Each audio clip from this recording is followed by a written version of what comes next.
Hi, I'm Diane Leonard of DH Leonard Consulting, and we have our 10th and final federal grant writing tip when we think about our top 10 mistakes that well-intentioned organizations are making when applying for federal funds. And number 10, does that mean it's the biggest mistake? Does that mean it's the most common? Well, this mistake is actually one that takes us all the way back to the beginning of the grant life cycle. This isn't about what you're writing. It actually isn't about what you're submitting in Workspace or in any of the other government portals.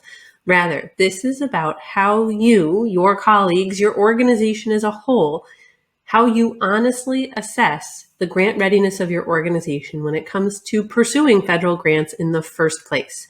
So before you ever click the red apply button in grants.gov, are you taking time to assess your grant readiness?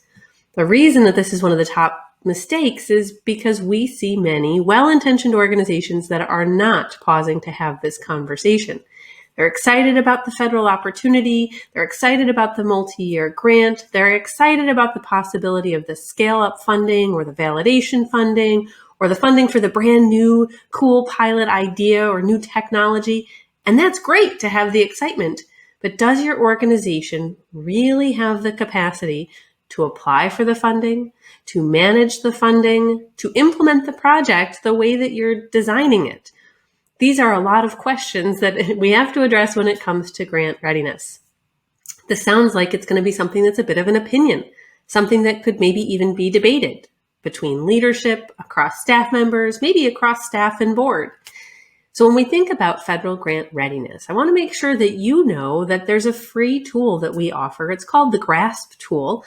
It's a free way that you can get a grant readiness score. No opinion about it. If we have a score, we can find out how do we really stack up against the other organizations that we'll be competing against. What does it look like for us to be grant ready and competitive for federal grants? So check it out. It's at dhleonardconsulting.com. Totally free, and it'll give you a score related to your grant readiness.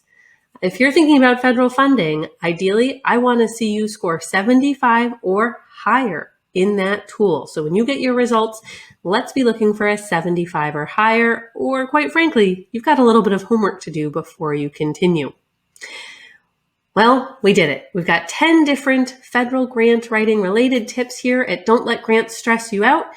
If you haven't checked out the other videos, be sure to do so and come learn more with us. At dhleonardconsulting.com, you can learn more information about Grant Writing Bootcamp, where you can flex some of those grant writing muscles with us and increase your competitiveness for federal grant seeking.